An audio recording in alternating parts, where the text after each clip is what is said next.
comedy. Veteran asked one, the only pilot we had, "Where are the parachutes?" The pilot said, "Oh, you won't need parachutes." Goes, "Yeah, I've heard that one before."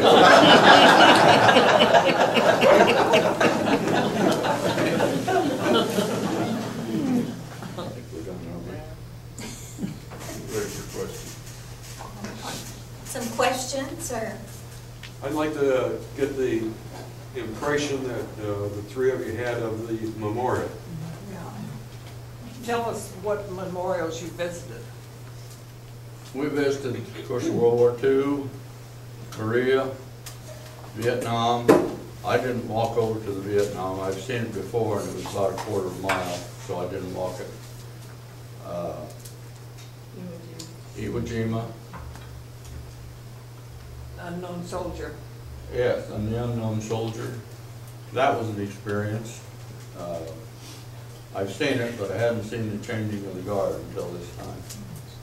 And that's really a meaningful ceremony.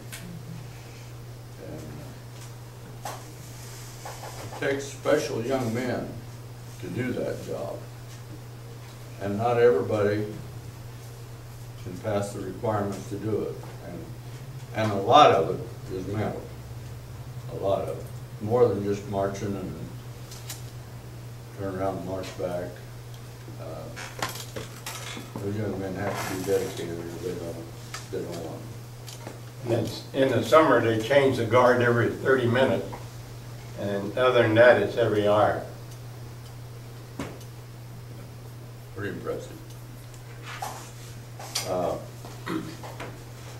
Here's on this brochure. I think it's noteworthy to read. The United States entered the Second World War in 1941, not to conquer, but to liberate a world fast falling to forces of tyranny.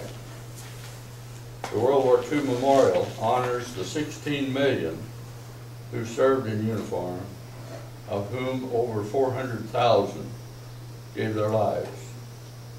It also honors the many millions who supported the war effort on the home front, and celebrates the American spirit, national unity, and victory.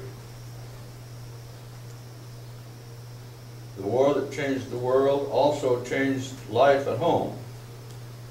After 1945, education expanded through the GI Bill. Technology surged as industries retooled for peace. Women's rights and civil rights made new strides towards that great goal, liberty and justice for all. That's pretty impressive, that monument. You didn't answer Quinn's question.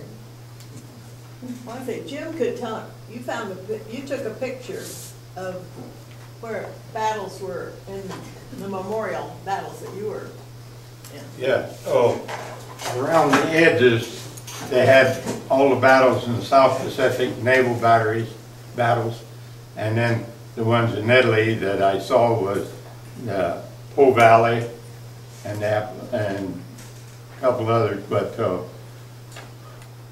it was interesting all the way around, and each one of the uprights represents a state, and some of their, like our other, not states, but would like to be states. Territory, but word that's looking for. But a lot of thought went into that memorial. It's huge in size. It's a pretty good walk if you go clear around. And somebody said, for those of you who remember back, that Kilroy was here. There's a spot, and somebody said, I've been around here before. I never saw it. And when we was going around, there it was. It's kind of hidden, but I took a picture of it, and I can prove it's there. Another thing I might mention, when you're talking about, you take 350 people of any age, And there's only 4 instances that I know of that happened. One guy stumbled over one of those bumper things and fell, and I think he scratched his head up a little, but wasn't serious. And another guy fell, I think it was a curb. One guy got too warm. It was 90 degrees that day. Luckily, it wasn't the day before. It was 99 the day before. And he got too hot. But it happened that he kind of keeled over right beside me. And there was 2 medics that was there, I bet in 15 seconds they saw him.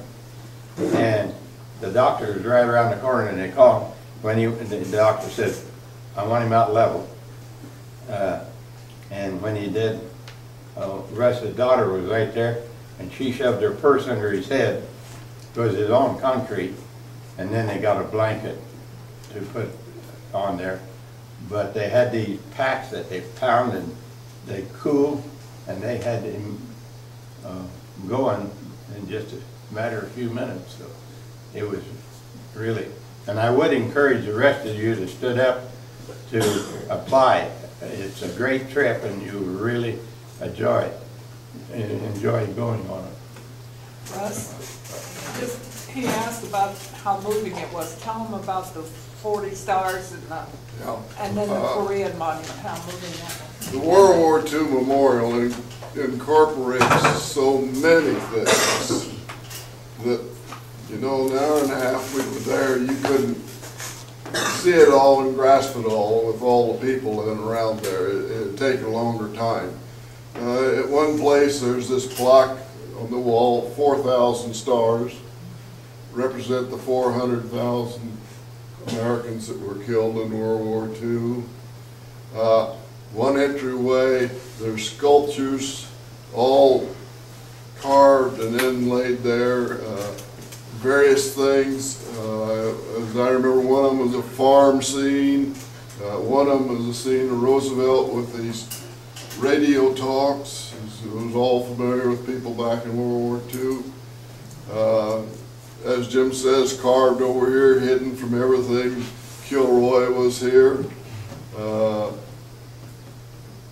A pool, a reflecting pool, all kind, and it is a big area. I know it's as big as the city as our town square, maybe bigger than that. I'm not real sure as to the size of it. I'm going to have to dig into something and see the size of it.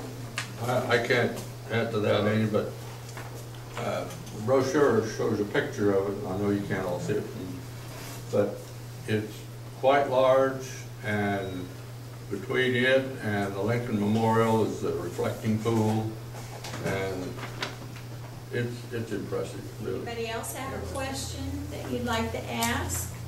Didn't you go to Arlington? Did you go to Arlington? Yes, we did.